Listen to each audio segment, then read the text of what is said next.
Hello, dear students. You are most welcome to your own channel English with Akengo. Dear students, आज मैं the Hindu से एक editorial लेके आया हूं जिसमें इंग्लिश लैंग्वेज लर्निंग के महत्व को हाईलाइट किया गया है। बहुत सारे हमारे देश में यूथ्स हैं जो इंग्लिश सीखने से वंचित हैं, जबकि सोशियो इकोनॉमिक पोजीशंस को गेन करने के लिए, सामाजिक आर्थिक स्थिति को बेटर करने के लिए इंग्लिश लैंग्वेज को जानना, समझना, पढ़ना, सीखना, बोलना सब कुछ बहुत जरूरी है। और खास तौर से उन लोगों के लिए जो ग्रामीण पृष्ठभूमि से आते हैं और जिन्हें अर्बन सेटिंग्स में अपनी पोजीशंस को स्ट्रेंथेन करना है, अपनी पोजीशंस को मजबूत करना है। कॉम्पिटिटिव पॉइंट ऑफ व्यू से तो इंग्लिश जरूरी है ही, लेकिन ये जो एडिटोरियल है वो आपको क्लैरिफाई करेगा कि कैसे इंग्लिश जरूरी है, लेकिन जो रूरल मैसेज हैं, खासतौर से यूथ्स जो है वो इंग्लिश से ठीक से नहीं जुड़ पा रहे हैं। आइए मैं आपको दिखाता हूं क्या लिखा हुआ है इसमें। शेड पहला शब्द आया आपके सामने। फर्स्ट वर्ड है शेड, मतलब छोड़िए, त्यागिए। तो ये जो वर्ड्स हैं इनको भी नोट करना है, क्योंकि आप लोग जो हमारे साथ जुड़े हैं उनको नोट करते रहेंगे। SHED, शेड का मतलब है गिव अप, यानी छोड़ दीजिए, त्याग दीजिए। बहुत सारे इसके पर्यायवाची हो सकते हैं, जैसे जेटिशन भी इसका पर्यायवाची होता है, अबेंडन भी होता है, रेलिंक्विश भी होता है, लेकिन अलग अलग दशाएं होती हैं इनके प्रयोग की। Give up, jettison, abandon, relinquish, shed, अलग अलग कंडीशंस होती हैं। कौन सा वर्ड किस कंडीशन में आएगा? जैसे क्विट का मतलब ही है छोड़ना, शेड का मतलब छोड़ना, give up, jettison, abandon, relinquish. तो आपको कौन सी चीज छोड़ना है, किस कंडीशन में छोड़ना है। जैसे एक आता है एब्डिकेट, ये कब आता? तो आप अगर डिक्शनरी में इसके एग्जाम्पल्स पढ़ेंगे, खासतौर से एडवांस लर्नर्स में, तो आपको इनके डिफरेंसेस पता चलेंगे। और जो बच्चे शब्दों को पर्यायवाची के रूप में यानी सिनोनिम्स के रूप में तैयार करते हैं, वो इंग्लिश लैंग्वेज के सिर्फ मुनीम है। मुनीम शब्द समझ लीजिए आप। मुनीम समझते हैं? जो किसी बनिया के यहाँ हिसाब नोट करता है, बात समझे ना। जो हिसाब किताब नोट करता है उससे ज्यादा इंग्लिश नहीं मानी जाती है। जो सिर्फ शब्दों का लिस्ट बना के याद करते हैं या शब्दों की लिस्ट बना के तैयार करते हैं। अगर सही में आपको इन सभी शब्दों की स्पिरिट यानी इनकी आत्मा में घुसना है, इनके भाव में जाना, तो बहुत जरूरी है कि आप इन शब्दों को के एग्जाम्पल्स जाके जरूर पढ़िए कि ये शब्द किन कंडीशंस में आते हैं। जैसे मान लीजिए रेलिंक्विश आया, या मान लीजिए जेटिशन, अबेंडन, कुछ भी आता है। आपने एक सेंटेंस लिया, ही वर्ल्डली अफेयर्स, उसने सांसारिक मामलों को या सांसारिक बातों को छोड़ दिया। तो ही वर्ल्डली अफेयर्स के बीच में अगर ये सारे वर्ड्स आ जाएं और इनको वर्ब का सेकंड फॉर्म के रूप में लेना, चूंकि मैं पास्ट इंडेफिनिट में बनाना चाहता हूं, तो आप जरा फील करिए। अगर आपको शब्दों का फीलिंग पता हो कि which word is the most या which verb is the most suitable here in this sentence, तो कुछ कमेंट कर दीजिए, बता दीजिए। अगर आपकी समझ है तो कुछ कमेंट करके मुझे बता दीजिए आप, है ना, बताइएगा। तो वर्ल्डली सांसारिक मामलों को या संसार की दुनियादारी की चीजों को छोड़ने के लिए सबसे बेहतर क्रिया आती रेलिंक्विश। एक बहुत ही अच्छा प्रयोग क्या होता है? रेलिंक्विश होता है। तो यही तो कॉलोकेशन होता है, जो लैंग्वेज का कॉलोकेशन है, सह संबंध, जो दो शब्दों के बीच का सह संबंध है, वो इस बात को तय करता है कि इन पर्यायवाची शब्दों में से कौन सा वर्ब यहां पे सबसे ज्यादा सूटेबल होगा। यही टेस्ट आपका staff selection commission combined graduate level के क्लोज टेस्ट में होता है, सीपीओ में यही टेस्ट है। मतलब जिन जगहों पे भी क्लोज टेस्ट आते हैं वहां कॉलोकेशन का एक आध क्वेश्चन 2 क्वेश्चन जरूर रहता है, और वो एक ऐसा स्टैंडर्ड है जहां आप तभी सही करोगे जब आपने लगातार शब्दों को डिक्शनरी से एग्जाम्पल्स पढ़े होंगे। वर्ड्स के एग्जाम्पल्स अगर आपने पढ़े हैं तो आपके अंदर फीलिंग आती है कि कौन से वर्ड्स कब इस्तेमाल करने, और अगर ऐसा नहीं करते हैं तो फिर आप ये घूम कहते हुए पाए जाते हैं कि फ्रेंडली, कॉर्डियल, अफेबल, एमिएबल, ये सब पर्यायवाची हैं और सबका मीनिंग एक है, लेकिन सबका मीनिंग एक नहीं है। इसी प्रकार से lethal, deadly, lethal, deadly words एक हैं, है ना, इनका मीनिंग समान है, घातक होता है, फैटल। लेकिन अगर मुझे इनके बाद मान के चलिए एक्सीडेंट जोड़ना है तो एक्सीडेंट के साथ फैटल, लेथल या डेडली में से कौन सा शब्द उचित होगा। अब आपके सामने ये जो सिनोनिम्स हैं इनके बीच में भी तय करने का एक बड़ा चैलेंज है कि फैटल, लेथल और डेडली को अगर आपने घातक लिख रखा है तो आपकी नजर में तो तीनों एक है ना, तो फिर एक्सीडेंट के साथ क्या होगा? एक्सीडेंट के साथ क्या होगा? अब ये वही सही करेगा जो न्यूज़पेपर की रीडिंग करता है, जो मैगजीन की रीडिंग करता है। अदरवाइज आपके लिए तो बहुत ही खतरनाक क्वेश्चंस हैं। Getting my point? अगर आप रीडिंग करते हैं, वर्ड्स के एग्जाम्पल्स को फॉलो करते हैं, तो आपका फील जो है शब्द को लेके बहुत अच्छा होगा और आप इस तरह के क्वेश्चंस को हैंडल कर पाएंगे। बहुत सारे स्टूडेंट्स हैं जिनको ये लगता है कि वो 25 क्वेश्चंस जो आपके आते हैं इंग्लिश में एसएससी वगैरह में, और मेरी लड़ाई इसलिए भी स्वाभाविक ग्रामीण पृष्ठभूमि के बच्चों की है क्योंकि वही सबसे ज्यादा कॉम्पिटिटिव एग्जाम्स में अपीयर करते हैं और वही सबसे ज्यादा रियलिटी से दूर हैं कि आखिर आप 25 क्वेश्चंस में से अगर 18 क्वेश्चंस सही कर लेते हैं, जो कि रिपीट क्वेश्चंस ज्यादातर होते हैं, प्रीवियस ईयर के क्वेश्चन ज्यादातर होते हैं, तो आपका सिलेक्शन अभी भी तो नहीं हो रहा है, क्योंकि अब तो एसएससी में उनको स्थान मिलता है जो 25 में से 22 या 21 या 20 तक पहुंचना है। यानी 25 क्वेश्चंस में से जो 22, 21 या 20 क्वेश्चन सही करते हैं उन्हीं को तो सिलेक्शन होना है। 17, 18 करने वाला तो कहीं ना कहीं से मिस करेगा। अगर वो मैथ्स में और रीजनिंग में बहुत अच्छा है, बहुत ही ज्यादा अच्छा है, तब शायद वो यहां से इसको कंपेंसेट कर पाएगा, अन्यथा नहीं कर पाएगा। यही फेल हो चुका, वो फेल हो चुका है। तो कोई भी इंग्लिश पढ़ता हो, कोई भी इंग्लिश पढ़ाता हो, आप ये जान लीजिएगा कि हर टीचर आपको 25 में से 15-16 क्वेश्चन लाने की क्षमता, तो टीचर छोड़ो, स्टूडेंट्स आपस में ग्रुप बना लें अगर और वो ग्रुप स्टडी करें तो 15 क्वेश्चन तक जा सकते हैं। लेकिन जो 15 से 25 की जो सफर है, 15 से 25 की जो जर्नी है, उसके लिए आपको एक्सपर्ट गाइडेंस चाहिए। उसके लिए आपको लगातार किसी के सुपरविजन में करना पड़ेगा, आपको संघर्ष करना पड़ेगा। क्योंकि मेरे पास ऐसे कई स्टूडेंट्स होते हैं प्रैक्टिस बैच में।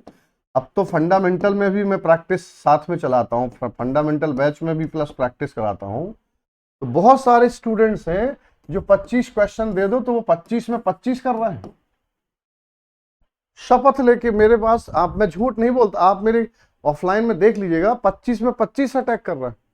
आखिर वो 25 ऑफ 25 कैसे कर पाते हैं? उसका रीजन ऑब्वियस है कि उनके साथ जो संघर्ष है, जो क्वेश्चंस की लड़ाई है, जो न्यूज़पेपर पढ़ने की जो लड़ाई है, या जो भी रीडेबिलिटी है, वो बहुत स्टैंडर्ड की हो चुकी उनकी। वो पढ़कर इंग्लिश मीडियम के स्टूडेंट से ज्यादा बेहतर अर्थ निकालते हैं इस समय। जो अंग्रेजी माध्यम के छात्र हैं उनसे बेहतर यूपी बोर्ड से पढ़ा हुआ स्टूडेंट जो हमारे साथ हमारे गाइडेंस में था, वो उससे ज्यादा बेहतर परफॉर्म कर रहा है। और वो कब कर रहा है, जब इसको समझिएगा। ये एडिटोरियल इसीलिए लाया हूं मैं आपके लिए खासतौर से कि आप लोग जो है शेड द मायोपिया, जो गलत देखने का नजरिया है। वैसे तो मायोपिया होता है शॉर्ट साइटेडनेस, है ना, लेकिन शॉर्ट साइटेडनेस को हम यहां व्यवहारिक पढ़ेंगे कि जो अप्रोच है देखने की अंग्रेजी को, वो गलत है। और रीफोकस ऑन, फिर से ध्यान दीजिए, on the relevance of English, अंग्रेजी के रेलिवेंस को। आप रेलिवेंस को चाहें तो प्रासंगिकता पढ़ें या महत्व पढ़ रहे हैं। प्रासंगिकता वैसे होता है कि अंग्रेजी की जो प्रासंगिकता है, जो उपयोगिता है आज के समय में, उस पर फिर से ध्यान दीजिए, रिफोकस करिए। क्यों करिए, इसका जवाब मैं आपको यहां से देने वाला हूं।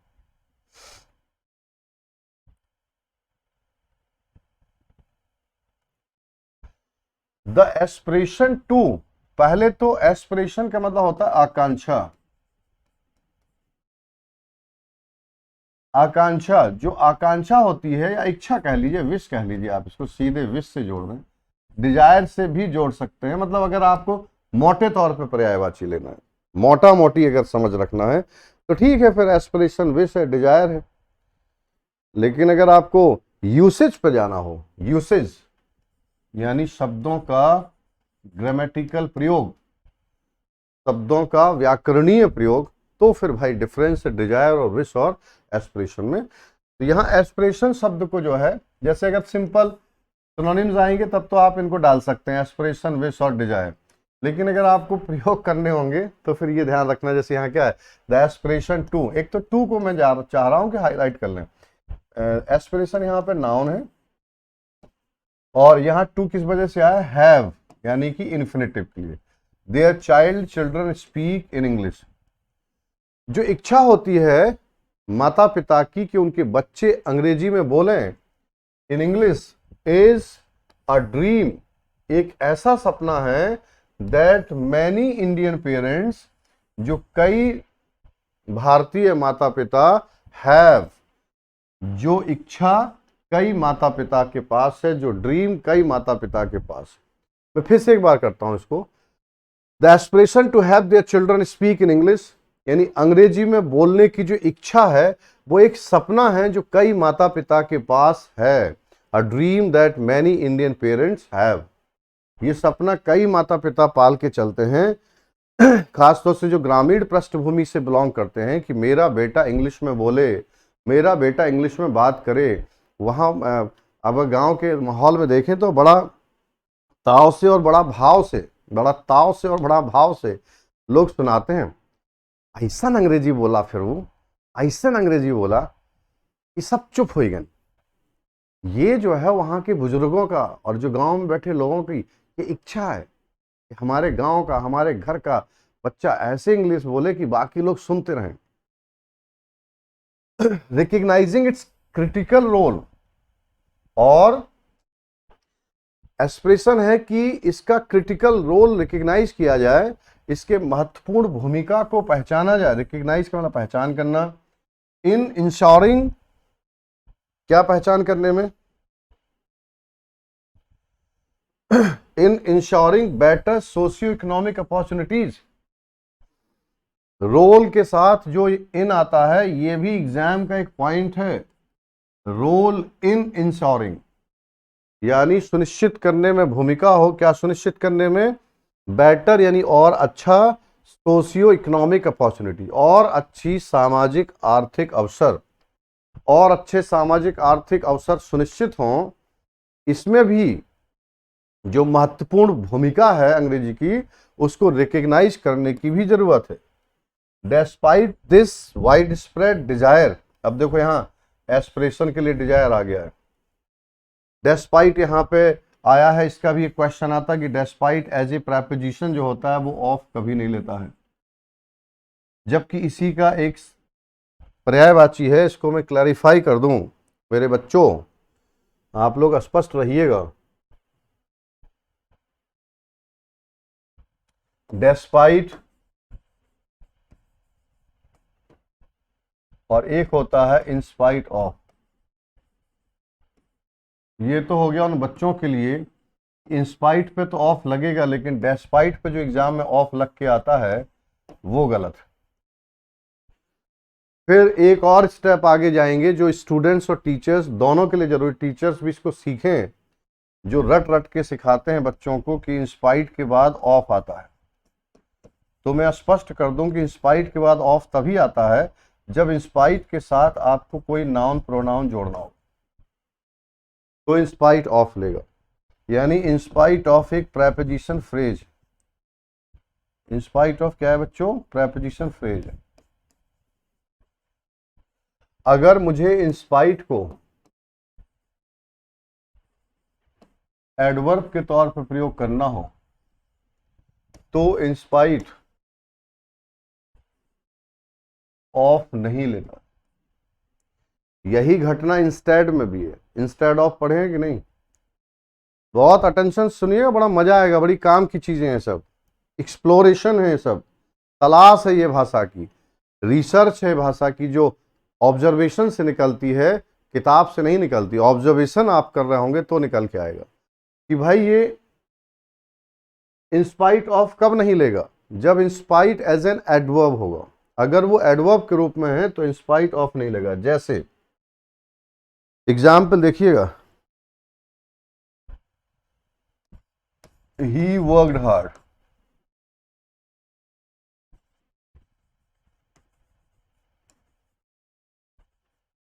आपने फुल स्टॉप लगा दिया, उसने मेहनत की। In spite of comma he failed. तो आप इंस्पाइट तो लिख सकते हैं, लेकिन ये जो आपका यहां ऑफ है वो गलत है। आप सीधा लिखो he worked hard in spite comma, comma लगाइएगा आप, फिर ही फेल्ड। तो यहां इंस्पाइट एज एन एडवर्ब बना रहेगा और आपका सही हो जाएगा। अब अगर मैं इस तरह से लिख दूं, in spite of he worked hard comma he failed, तो गलत हो गया है सेंटेंस, क्योंकि इंस्पाइट ऑफ एक प्रेपोजिशन फ्रेज है जिसके बाद एक सेंटेंस नहीं आ सकता। सेंटेंस मतलब फाइनाइट वर्ब के साथ बैठा शब्द समूह। तो इंस्पाइट ऑफ के बाद सेंटेंस नहीं आ सकता है। अगर आप इसको सही करना चाहते हैं तो फिर इंस्पाइट ऑफ के बाद, मैंने जैसा कि बोला था कि नाउन या प्रोनाउन या नाउन जहां पे होगा वहां नाउन फ्रेज हो सकता है या नाउन क्लॉज हो सकता है, लेकिन यहां नाउन फ्रेज बना दें आप इसको। यहां पे क्या बना? Noun phrase. तो नाउन फ्रेज कैसे बनेगा? In spite of hard work, in spite of hard work. अब आपने जो हार्ड वर्क लिखा है वो नाउन फ्रेज है। हार्ड वर्क क्या है यहां पे? नाउन फ्रेज है, तो ये फिट हो जाएगा, हार्ड वर्क यहां पे सही हो जाएगा। तो in spite of hard work he failed. अब आप एकदम सही हो चुके।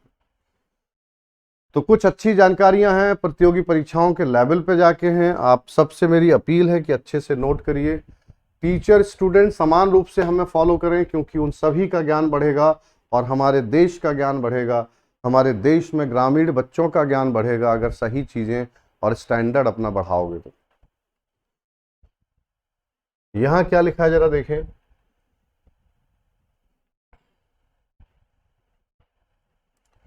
तो आपकी दो तीन बातें एकदम स्पष्ट हो गई हैं कि हमारे देश में माता पिता की भी इच्छा है कि हमारा बच्चा अंग्रेजी बोले, और एक ऐसा सपना है जो सभी माता पिता के पास है। और अंग्रेजी भाषा का जो रेलिवेंस है उसको पहचानने की जरूरत है, उसका महत्व, उसकी भूमिका सोशियो इकोनॉमिक अपॉर्चुनिटीज को सुनिश्चित करने में। डेस्पाइट का मतलब के बावजूद, तो despite this widespread desire, despite यहाँ प्रेपोजिशन है, दिस एडजेक्टिव है, वाइड स्प्रेड एडजेक्टिव है और डिजायर आपका नाउन है। यानी प्रेपोजिशन से लेके और नाउन तक जो भी शब्द है मिला के कॉमा लगा है तो माना जाएगा एडवर्बियल फ्रेज। एडवर्बियल फ्रेज पूरा मिला के पढ़ोगे कि व्यापक, इस व्यापक इच्छा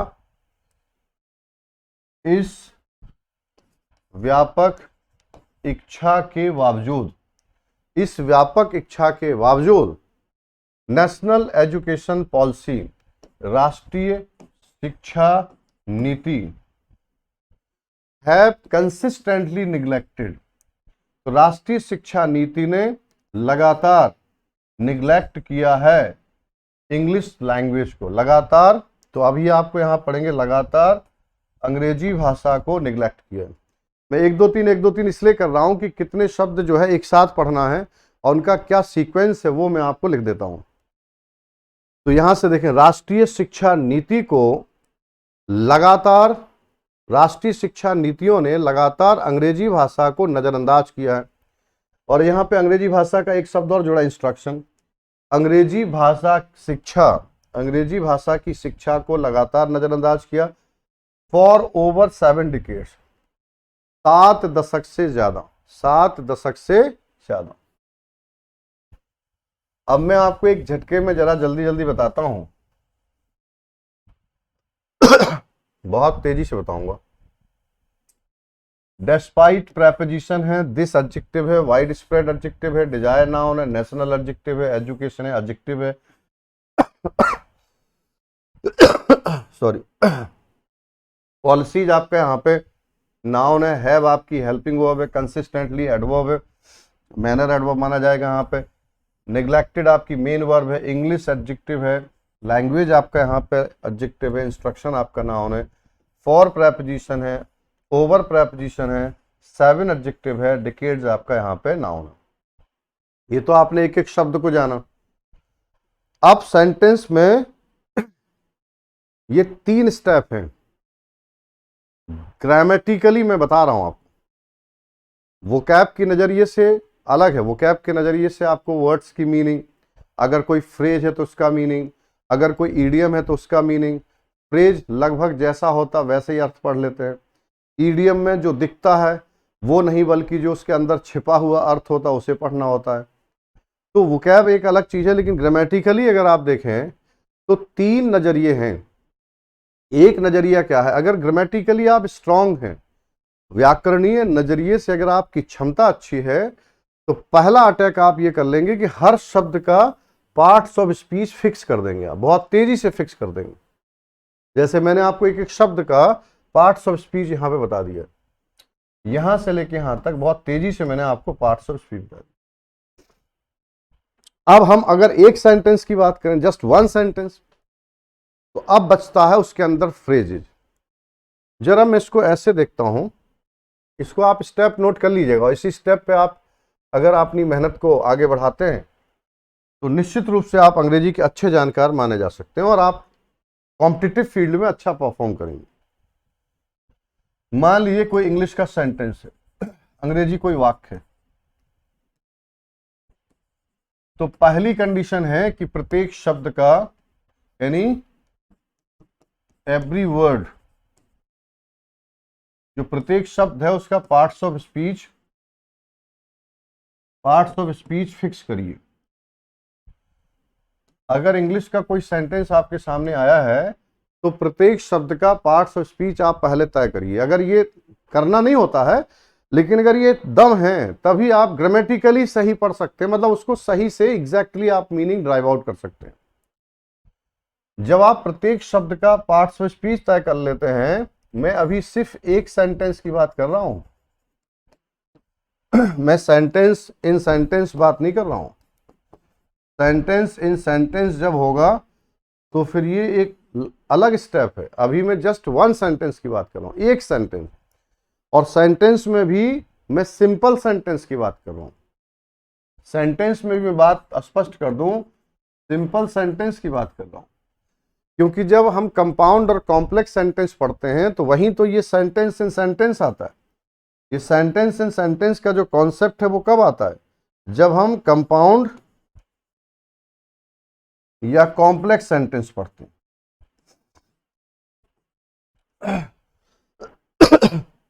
सेंटेंस इन सेंटेंस का जो कॉन्सेप्ट है, वाक्य के अंदर वाक्य, ये घटना कब होती है, जब आप कंपाउंड और कॉम्प्लेक्स सेंटेंस को पढ़ते हैं। I am talking about simple sentence.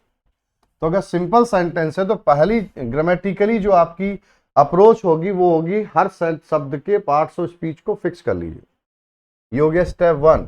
अब दूसरे स्टेप पे आप क्या करोगे, अगर एक सेंटेंस है तो उसमें सब्जेक्ट होगा, अब वो एक शब्द का है, 2 का है या 10 शब्द का, वो तय करिए। आपका टेंस होगा, टेंस बहुत उड़ के होगा तो 2 3 4, मतलब 2 ही 3 शब्द जनरली आते हैं, हेल्पिंग वर्ब, मेन वर्ब या फिर लिंक वर्ब या फिर हेल्पिंग वर्ब उसके साथ मेन वर्ब, 2 मेन वर्ब आ जाती हैं। एक कंप्लीटेड एक्शन का सेंस देता है, एक कंटिन्यूटी का, परफेक्ट कॉन्टिन्यूअस। तो टेंस में ज़्यादा स्कोप नहीं है, 2 3 शब्द ही आपको दिखते हैं।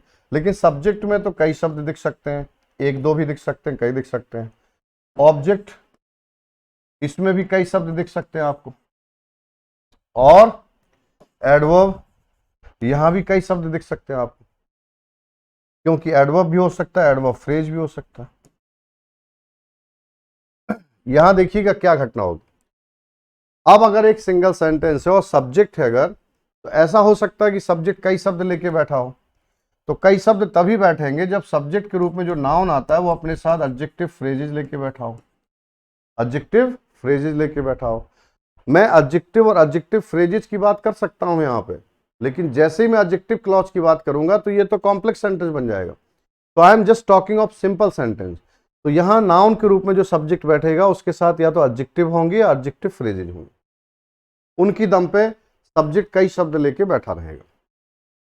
ऑब्जेक्ट के रूप में जो नाउन होता है उसमें भी एडजेक्टिव्स या एडजेक्टिवल फ्रेजेज की दम पर ऑब्जेक्ट भी कई शब्दों का हो सकता है। और एडवर्ब में एक शब्द है तो एडवर्ब, और कई शब्दों से मिलकर बना है तो एडवर्बियल फ्रेज हो सकता है। तो पहले स्टेप पे आपने प्रत्येक शब्द का पार्ट्स ऑफ स्पीच तय किया। दूसरे स्टेप पे आपको तय करना है कि कितने शब्द मिलकर सब्जेक्ट की भूमिका निभा रहे हैं, कितने शब्द मिलकर टेंस की भूमिका निभा रहे हैं, कितने शब्द मिलकर ऑब्जेक्ट की भूमिका निभा रहे हैं, और कितने शब्द मिलकर एडवर्ब या एडवर्बियल फ्रेज की भूमिका निभा रहे हैं। एडवर्बियल फ्रेज की भूमिका कितने शब्द मिलकर निभा रहे हैं, ये तीसरी पहचान है। अब ज्यादातर न्यूज़पेपर पढ़ते हैं या आप जो पैसेज पढ़ते हैं उसमें तीसरी घटना हो जाती है। तीसरी घटना हो जाती है ये वाली, सेंटेंस इन सेंटेंस। तो जब सेंटेंस के अंदर सेंटेंस आएगा तो फिर यही 2 स्टेप लगा दो कि जो दूसरा सेंटेंस मिला है चाहे वो क्लॉज के रूप में मिला हो, क्योंकि क्लॉज के रूप में मिलेगा। एक सेंटेंस के साथ में जब दूसरा सेंटेंस मिलता है तो उसे क्लॉज बोलते हैं। वो कोऑर्डिनेट क्लॉज हो सकता है, सबऑर्डिनेट क्लॉज हो सकता है। कोऑर्डिनेट होगा तो इक्वल टू प्रिंसिपल क्लॉज होता है, अगर सबऑर्डिनेट क्लॉज होगा तो डिपेंडेंट होता है प्रिंसिपल क्लॉज पे। तो सबऑर्डिनेट क्लॉज फिर 3 प्रकार के हो सकते हैं, नाउन क्लॉज, एडजेक्टिव क्लॉज और एडवर्ब क्लॉज। तो अगर सेंटेंस इन सेंटेंस है तो एक सेंटेंस तो प्रिंसिपल क्लॉज होता है, कोई भी हो सकता है, और जो दूसरा सेंटेंस आपको मिलेगा वो या तो कोऑर्डिनेट क्लॉज मिलेगा या तो कोऑर्डिनेट क्लॉज मिलेगा, समझ में आ रहा ना, या फिर आपका जो है वो सबऑर्डिनेट क्लॉज मिलेगा, नाउन, एडजेक्टिव और एडवर्ब। अब आपको अगर ये जानना हो कि कोई भी पैसेज पढ़ो, कोई भी क्लोज टेस्ट पढ़ो, कोई भी एडिटोरियल पढ़ो, कोई भी न्यूज पढ़ो, तो आपको ग्रामेटिकली इस तरह से एनालिसिस करने की स्थिति में आ जाना चाहिए। अभी नहीं है कोई बात नहीं, ये मोटा मोटी मत बोला करो कि हम समझ गए, सोनिया गांधी का एक तरफ चित्र बना है, एक तरफ सोनिया गांधी का अंग्रेजी में कुछ लिखा है, हम समझ गए नहीं, MS सोनिया गांधी कुछ कहा था नहीं। भैया ये अंग्रेजी समझना नहीं है मालिक, आपको कॉम्पिटिटिव फील्ड में जाना है। कॉम्पिटिटिव एग्जाम में आपसे अपेक्षा होती है कि आप बारीकी से सेंटेंस का विश्लेषण करें, बारीकी से जो फ्रेज आया उसका विश्लेषण करें, तब जाके जो 25 में से 22 क्वेश्चन सही करने हैं तब होंगे। 25 में से 22 क्वेश्चन तब सही होंगे जब आप इस लेवल को मेंटेन करने का प्रयास करेंगे। अन्यथा 14-15 क्वेश्चन बनते रहेंगे, आप गलतफहमी के शिकार रहेंगे, 1 साल 2 साल 3 साल 4 साल 5 साल पढ़े रहेंगे, और लास्ट में आप फाइनली ये डिसाइड कर लेंगे कि मेरा SSC में होने वाला नहीं है। फिर आप 1-2 साल RO की तैयारी करेंगे। RO में क्यों होगा जब आपने SSC 5 साल में नहीं निकाल पाया, तो RO भी इसी तरह से फ्लॉप होगा। क्षमा करना, लेकिन घटनाएं यही हो रही हैं। मैं बहुत लंबे समय से लोगों को देखता हूं, यही घटनाएं हो रही हैं। जब आप किसी एग्जाम को हाथ में लेते हैं उसी में ताबड़तोड़ अगर आपने जोर नहीं लगाया और आपने 4-5 सालों से बिताया, फिर किसी दूसरे एग्जाम की तरफ आप गए, तो ऐसे बहुत कम लोग हैं फिर जो सक्सेसफुल हुए हैं, ज्यादातर लोग फिर भटक गए हैं और फेल हो गए। विनती है मेरी, अपना ख्याल रखिए, कोई भी एग्जाम चुनिए तो फिर दिल से चुनिए, और चुनिए तो उस पर लड़िए, उस पर अड़े रहिए। कई एग्जाम एक साथ मैं भी बहुत दिया हूं, पास भी किया, सफल भी हुआ, नॉलेज भी ठीक ठाक था, लेकिन डिस्टरबेंस क्या बनता है कि एक जो एग्जाम होता है उसकी लाइन लेंथ अलग होती है। आप बॉलिंग स्पिन कर रहे हैं तो स्पिन करिए, फास्ट कर रहे हैं तो फास्ट करिए, मिक्सचर करोगे तो छक्के पड़ेंगे तुम्हारे ऊपर। करके देखा है लोगों ने, फिर इतने धुने जाते हैं कि वो होश में आ जाते हैं। तो जरा ध्यान से देखना लाल, आगे देखना हो तो आपको एक यहाँ पे जो एडिटोरियल था उसकी तो लाइन क्लियर है कि माता पिता चाहते हैं बच्चे अंग्रेजी बोलें, और माता पिता का सपना है कि मेरे बच्चे अंग्रेजी बोलें, और ये जो है अंग्रेजी की जो भूमिका है उसको पहचानने की जरूरत है और सुनिश्चित करने की जरूरत है कि हम सोशियो इकोनॉमिक पोजीशंस अपनी बेटर करें अंग्रेजी सीखकर। और अंग्रेजी जो राष्ट्रीय शिक्षा नीतियां हैं उन्होंने लगातार अंग्रेजी भाषा की शिक्षा को कई दशकों से नजरअंदाज किया है। यहां तक तो ये लिखा है। अब आगे देखो, सिंस इंडियाज इंडिपेंडेंस, अब यहां सिंस प्रेपोजिशन है, इंडियाज पजेसिव एडजेक्टिव है, इंडिपेंडेंस आपका नाउन। मिला के आपका जो है ये एडवर्बियल फ्रेज, मिला के क्या कहोगे, एडवर्बियल फ्रेज।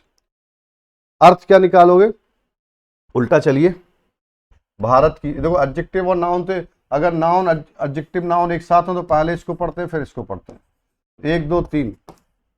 भारत की आजादी के समय से, फिर आप देखें educational policy such as the national education policy 2020। अब यहां जो सब्जेक्ट है वो है एजुकेशनल पॉलिसीज, शिक्षा नीतियां, एजुकेशनल पॉलिसी को शिक्षा नीतियां, और सच एज से इन्होंने एग्जाम्पल दे दिया। अभी सच एज पे 2023 में खूब क्वेश्चन आ रहा है, 2023 में आया लगातार, सच एज होगा कि लाइक एज होगा। तो भैया लाइक तो स्वयं सच एज का काम करता है, लाइक तो इस समय लाइक अगर हम यहां लिख दें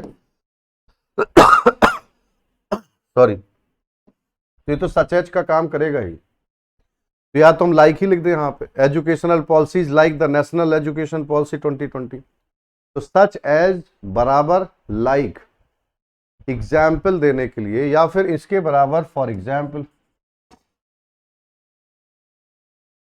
जिसका शॉर्ट फॉर्म होता आई और जी,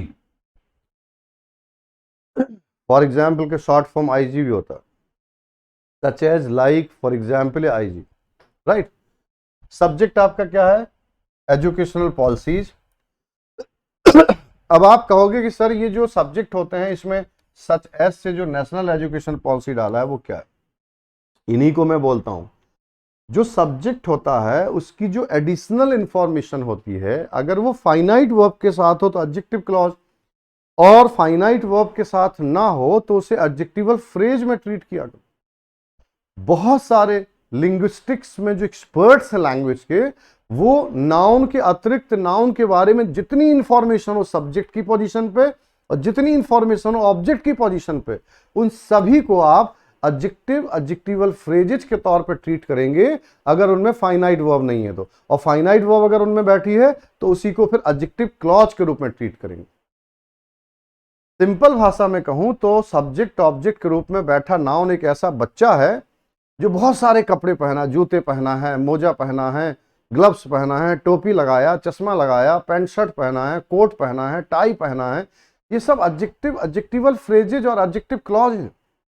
इन सबको अगर उतार दीजिए तो फिर छोटा सा बच्चा बचेगा बिना कपड़े के, है ना, बिना चड्डी बनियान के जो बचेगा वही नाउन है सब्जेक्ट की पोजीशन पर, वही नाउन है ऑब्जेक्ट की पोजीशन। अब इसको कपड़े पहनाना चालू कर दो, ए लड़के चड्डी पहन, एडजेक्टिव, ए लड़के बनियान पहन, एडजेक्टिव, ए लड़के जूता मोजा एक साथ सारा पहन, एडजेक्टिवल फ्रेज। अब ये पूरा तैयार हो जा तो कहीं एडजेक्टिव, कहीं एडजेक्टिवल फ्रेज, कहीं एडजेक्टिव क्लॉज, पहना पहना के उस बच्चे को आपने एकदम राजा बाबू बना दिया, तैयार कर दिया। तो सब्जेक्ट ऑब्जेक्ट जब राजा बाबू हो तो कई सारे एडजेक्टिवल फ्रेज लेके बैठे हैं, और अकेला बाबू हो राजा बाबू नहीं है, अकेला बाबू है, तो फिर सब्जेक्ट ऑब्जेक्ट के रूप में सिर्फ नाउन या प्रोनाउन बैठा। और राजा बाबू बन के बैठा है, तो सब्जेक्ट ऑब्जेक्ट की शब्द संख्या भी बढ़ेगी। सब्जेक्ट ऑब्जेक्ट की शब्द संख्या बढ़ेगी कि नहीं बढ़ेगी? और सब्जेक्ट ऑब्जेक्ट की शब्द संख्या बढ़ेगी तो सब्जेक्ट ऑब्जेक्ट के रूप में बैठा जो नाउन है उसे राजा बाबू बोलिए, आप उसे ही राजा बाबू बोलिए। अगर ये वीडियो नहीं पहुंच पाए ना गांव के बच्चों तक, उन बच्चों तक जो अंग्रेजी नहीं सीख पा रहे हैं, अंग्रेजी की लैंग्वेज की जो स्पिरिट है, जो भावना, उसको नहीं समझ पा रहे हैं, जो इंग्लिश की डेप्थ में नहीं जा पा रहे हैं, तो मेरा ये 20 साल का मिशन भी फेल हो जाएगा, अभियान फेल हो जाएगा और आप एक बहुत अच्छी चीज को मिस कर जाएंगे। आप जो कहते हो कि मैं समाज में परिवर्तन लाना चाहता हूं, मैं सोशल चेंज लाना चाहता हूं, तो सोशल चेंज लाने का इससे सरल, इससे आसान उपाय कोई नहीं है कि ये वीडियो मैक्सिमम बच्चों में जाने चाहिए। इस मैसेज के साथ जाना चाहिए कि भाई आपको, मैं मानता हूं कि आपको दिक्कत है समझने में लेकिन कुछ दिन सुनिए, क्योंकि लिंग्विस्टिक्स की इससे बड़ी सच्चाई, इससे बड़ी सच्चाई कहीं किसी प्लेटफॉर्म पर नहीं मिलेगी। आप सुनिए, भले आपको कष्ट हो रहा है लेकिन सुनिए, फिर देखो एक दिन आप कैसे एक्सपर्ट के रूप में सामने आते हैं और आप अपने आप को हौसले के साथ पब्लिक में रखते हैं। सुनिए ध्यान से, और वीडियो अच्छे लगे तो कमेंट प्यारे प्यारे देना, ताकि मैं भी सुकून से महसूस कर सकूं कि जो मैंने सीखा, जो मैंने समझा, वो मैं सही ढंग से अपने बच्चों तक पहुंचाने का प्रयास कर रहा हूं। कमेंट जरूर दीजिएगा। तो यहाँ पे एजुकेशन पॉलिसी सब्जेक्ट है और सचेस से लेके यहाँ तक 2020 इसके बारे में एडिशनल इंफॉर्मेशन है। तो राजा बाबू सब्जेक्ट है इस वक्त आपका educational policy. Influenced by political ideologies, अभी राजा बाबू और बनता जा रहा है, टाई वाई लगा रहा है, ये एडजेक्टिवल फ्रेज है। और ये पॉलिटिकल विचारधाराओं से प्रभावित है एजुकेशनल पॉलिसीज। हैव एम्ड, अब हैव का अगर मैं असली सब्जेक्ट बोलूं तो ये है।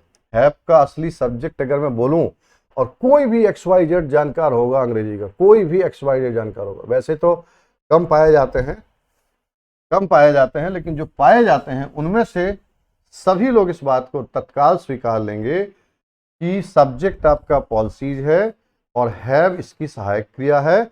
और सब्जेक्ट और सहायक क्रिया के बीच में बैठे जितने भी शब्द होते हैं, वही शब्द जो है असली सब्जेक्ट को राजा बाबू बनाने में सहायता करते हैं।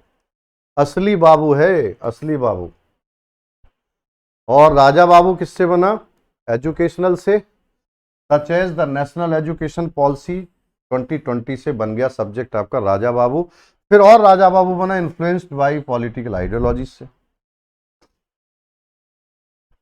ऐसी शिक्षा नीति जो राजनीतिक विचारधाराओं से प्रभावित है, ऐसी शिक्षा नीति जैसे कि राष्ट्रीय शिक्षा नीति 2020 हैव एम्ड, इसका भी उद्देश्य है to restrict the spread of the English language.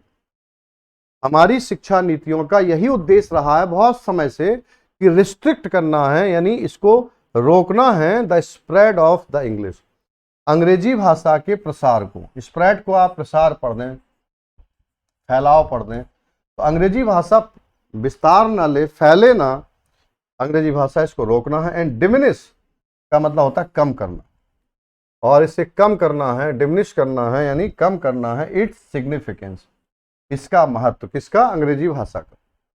तो हमारी राष्ट्रीय शिक्षा नीतियों का, जैसे कि राष्ट्रीय शिक्षा नीति 2020 जो राजनीतिक विचारधाराओं से प्रेरित है, ऐसी जो हमारी शिक्षा नीतियां हैं उनका उद्देश्य रहा है, एम्ड रहा है कि रिस्ट्रिक्ट कर दें अंग्रेजी भाषा के विस्तार को और डिमिनिश कर दें इसके महत्व को अक्रॉस वेरियस सेक्टर्स। कई क्षेत्रों में अंग्रेजी भाषा को रोकना ही चाहते हैं, जो शिक्षा नीतियां वो चाहती ये फैले ही ना अंग्रेजी। जबकि माता पिता की इच्छा क्या है कि हमारे बच्चे अच्छी अंग्रेजी बोलें। माता पिता की इच्छा क्या है कि हमारे बच्चे भी सोशियो इकोनॉमिक पोजीशंस को बेटर करें, सामाजिक आर्थिक स्थितियां उनकी अच्छी हों, वो भी शोल्डर टू शोल्डर, वो मेगा सिटीज के जो स्टार बिजनेसमैन हैं, स्टार ऑफिशियल्स हैं, स्टार फिल्म, तमाम सेक्टर्स के जो लोग हैं उच्च पदों पर बैठे, उनके साथ मेरे बच्चे गांव के भी शोल्डर टू शोल्डर चलें। इसके लिए इंग्लिश का उनके पास होना बहुत जरूरी है। इंग्लिश नहीं होती तो वो शोल्डर टू शोल्डर मूव नहीं कर पाते हैं, कंधे से कंधा मिला के नहीं चल पाते। ये है कहीं ना कहीं, ये अंदर ही अंदर है, इसको नकार नहीं सकते हम। और जो नकारते हैं वही तो पिछड़ते हैं, जो नकारते हैं वही तो पिछड़ते हैं। इसे नकार नहीं सकते हम। शोल्डर टू शोल्डर मूव करना है तो इंग्लिश में स्मार्ट आपको बनना पड़ेगा। If you come out of your village and fail to learn English, it means you are not in position to move shoulder to shoulder with those people who are living in mega cities and they are leading luxurious life. You are not matching their standard. The reason is obvious, you are lagging behind just because of the lack of English language. So you need to improve your English speaking standard. You need to improve your English understanding standard.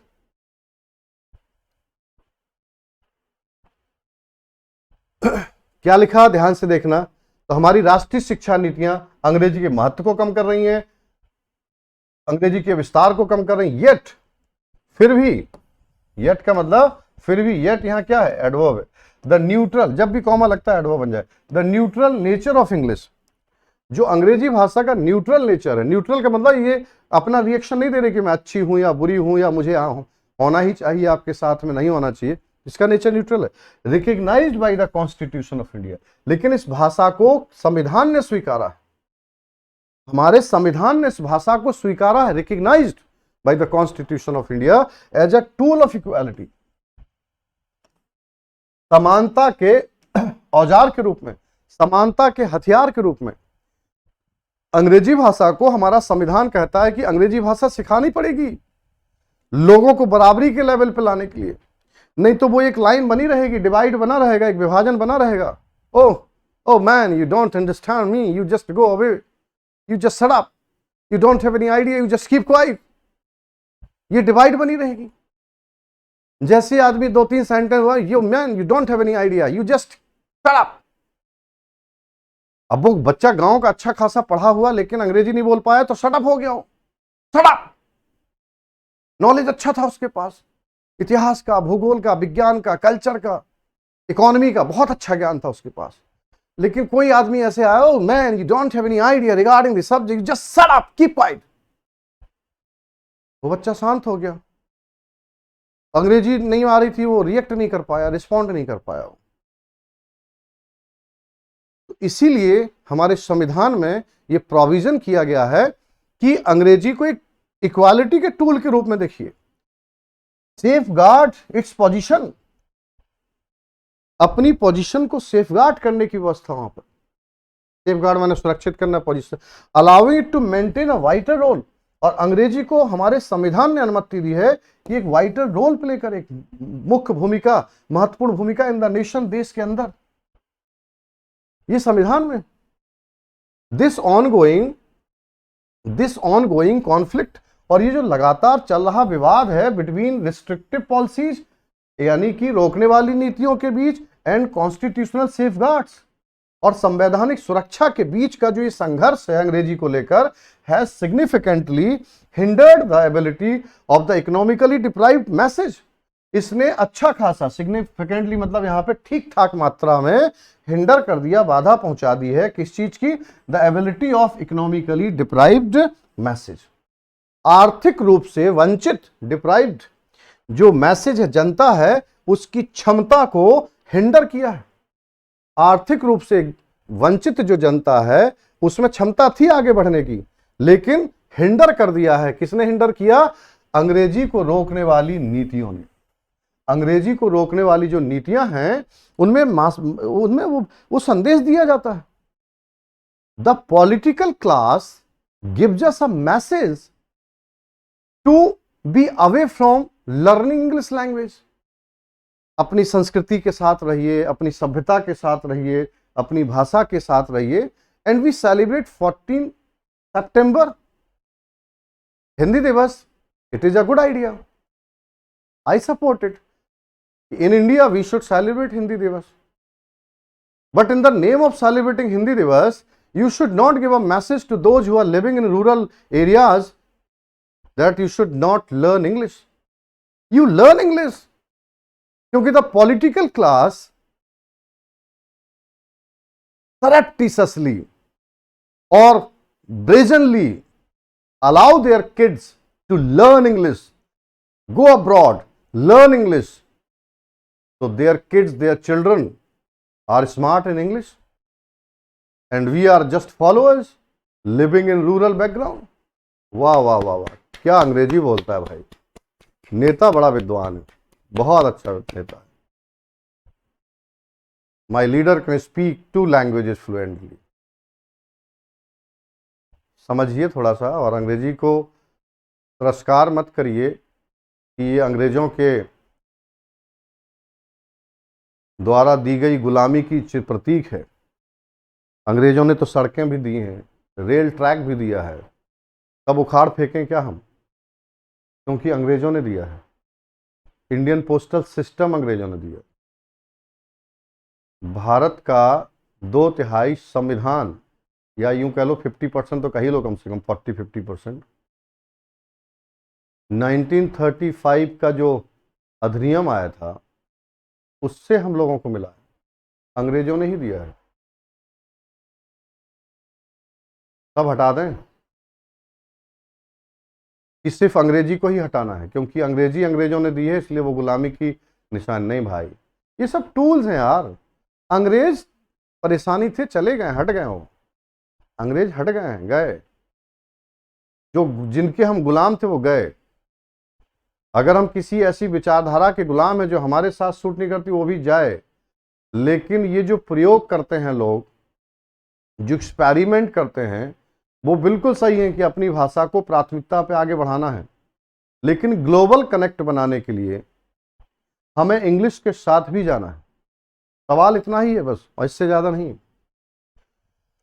कि हमें लोगों की बराबरी पे जाने के लिए English को कनेक्ट के रूप में रखना है. यद्यपि हमें अपनी भाषा संस्कृति पर गर्व है और उसे आगे बढ़ाना है.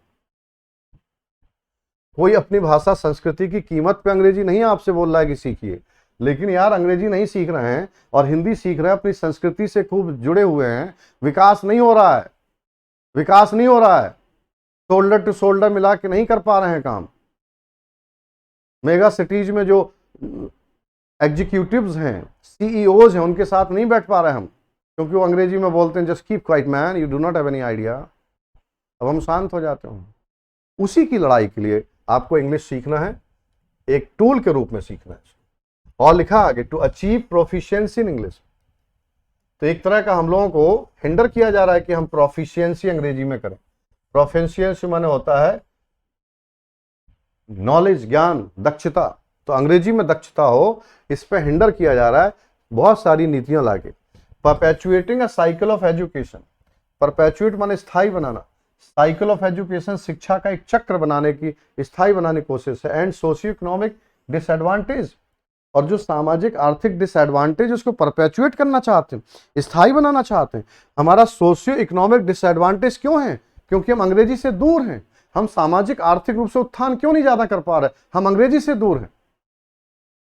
तो हम नहीं लिख रहे जनाब, ये सब विचार जो है अपने ही देश के एक्सपर्ट्स के हैं जो जर्नलिज्म के फील्ड से आते हैं. दिस निग्लेक्ट, और ये नजरअंदाज करना, ये जो उदासीनता है, has disproportionately affected marginalised children. इस निग्लेक्ट ने, कौन सा निग्लेक्ट? अंग्रेजी भाषा का निग्लेक्ट है, जिसने असमान रूप से, डिस्प्रपोर्शनेटली, असमान रूप से प्रभावित किया है मार्जिनलाइज्ड, यानी गरीब. मार्जिनलाइज्ड वो होते हैं जो समाज के मुख्य धारा से अलग होते हैं, जो गरीब हैं, शिक्षा में पिछड़े हैं, सामाजिक रूप, आर्थिक रूप से पिछड़े, उनको मार्जिनलाइज कहा जाता है.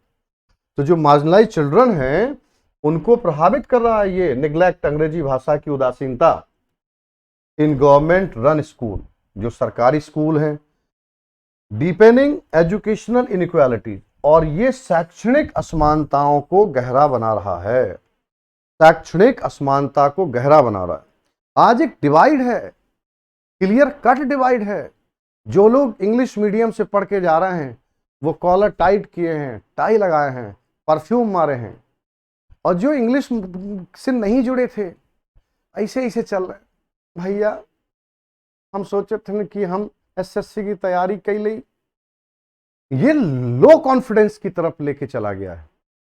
आज वो भी इंग्लिश पढ़े होते, इंग्लिश में बात कर रहे होते, तो एक इक्वालिटी के साथ फील करते, who are you mister young man, gentleman, I know that you are in western attire, आप टाई लगाए हैं, आप जूता पहने, अच्छा कोट पहने, या you are in western attire, और मैं कुर्ता पाजामा पहना हूं, धोती कुर्ता पहना हूं, I am in Indian attire, मैं भारतीय परिधान में, but I can communicate with you in any language, in any mode of communication, I can interact with you.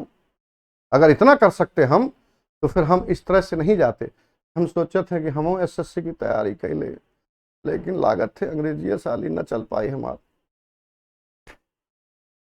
Please break this divide, सीखिए इसको, अंग्रेजी से जुड़िए, कठिन नहीं होता है, बहुत आसान है, बस कुछ समय तक लगातार जूझना होता है, 1 से 2 साल ईमानदारी से जूझिए, इंग्लिश अच्छी हो सकती है। अब ऐसे 1-2 साल बोलते हैं तो कुछ ऐसे जैसे इनसे कहो कि 1-2 साल पढ़नी पड़ेगी अंग्रेजी, तब अंग्रेजी सही होगी, तो भाई उसमें कुछ ऐसे लोग हैं जो अधीरता में पैदा हुए, जो माता पिता इनको जन्म दे रहे थे तो बड़ी अधीरता में थे, जल्दीबाजी में थे, उनसे ज्यादा जल्दीबाजी इनके पास है। वो कह रहे ओ नो 2 साल क्यों सीखेंगे, दिल्ली वाले तो कह रहे हैं हम 2 ही महीने में आपको मास्टर ब्लास्टर बना देंगे, एक्सपर्ट बना देंगे, हमारे साथ जुड़ जाओ। तो ये बेचारे दिल्ली वालों की सेवा में लगे। और दिल्ली वाले क्यों कह रहे हैं 2 महीने में आपको एक्सपर्ट बना देंगे, क्योंकि उनको अब मर्सिडीज लेना है, BMW लेना है। अब एक ताले के लिए, भाई के लिए BMW लेना, अपने लिए तो ले लिया, तो वो आसाराम बापू की तरह झूठे सपने बेचेंगे, और जब झूठे सपने बेचेंगे तो आप झूठे सपने लेंगे, क्योंकि आप बहुत अधीरता में हैं, बहुत जल्दीबाजी में, आप जरूर खरीदेंगे उसको। तो आप सपना खरीदेंगे, वो BMW खरीदेंगे, और आप लास्ट में एक झूठे वादे के शिकार होके वंचित हो जाएंगे आप सही ज्ञान से।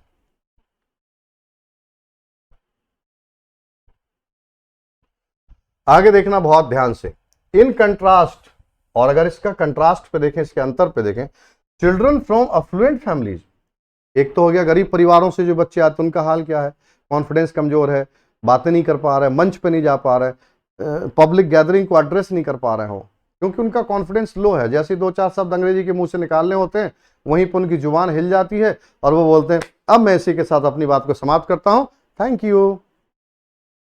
और अगर आप दोनों भाषाओं में कंफर्टेबल हैं तो 2-2 घंटे लेक्चर दीजिए, पब्लिक गैदरिंग को एड्रेस करिए।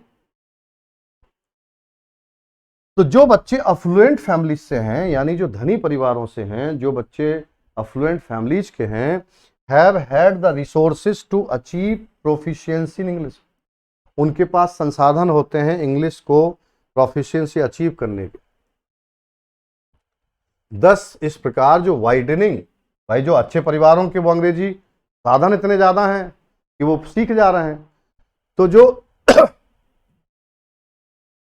वाइडनिंग द कैच का मतलब गैप पढ़ सकते हैं आप, तो जो गैप बढ़ रहा है बिटवीन दोज हु कैन, उनके बीच जो अंग्रेजी सीख सकते हैं, बोल सकते हैं, और can not speak the language, जो अंग्रेजी नहीं बोल सकते हैं, उनके बीच में एक डिवाइड बनता जा रहा है, एक विभाजन रेखा बनती जा रही है। बातें और भी बहुत सारी हैं, लेकिन इसी दिशा में हैं जो मैं अभी तक आपको समझाया हूं। इसमें इंग्लिश भी थी, एक इनकरेजमेंट भी था, और एक स्टार्क रियलिटी, एक बहुत ही सच्चाई यहां पे देखने को मिली आपको कि कैसे ग्रामीण पृष्ठभूमि के बच्चे पुलिस लेखपाल तक सीमित हो रहे हैं। क्यों? क्योंकि इनके पास अंग्रेजी दूर दूर तक नहीं है, और दूसरी तरफ जो मलाई वाली चीजें हैं, जिन्हें कहते हैं कि है ना अच्छे क्रीमी जो पोस्ट हैं, जो क्रीमी पोजीशंस हैं, वो ऐसे बच्चों को मिलती जा रही हैं जो इंग्लिश पढ़े हैं, इंग्लिश सीखे हैं। फिर भी हम अंधकार ढो रहे हैं, फिर भी हम इस गलतफहमी का शिकार हो रहे हैं कि हम ठीक हैं, हम पुलिस की तैयारी करके पुलिस बनब, कोई बात नहीं, और अंग्रेजी सीखने वाला आईपीएस बन के उस पुलिस को लीड करेगा। इस डिवाइड को समझना होगा, और अंग्रेजी से भागना नहीं बल्कि जुड़ना होगा। मैं अंग्रेजी की गुलामी या अंग्रेजियत की जो गुलामी की मानसिकता है उसकी वकालत नहीं कर रहा हूं मैं। हम अपने देश की सोशियो इकोनॉमिक जो सेटिंग्स हैं उनमें कैसे आगे बढ़ना है उसका एक रास्ता दिखा रहा हूं, इससे ज्यादा कुछ नहीं। Thank you so much, have a very nice time. जय हिंद, जय भारत, जय ग्रामीण Bharat. Thank you so much.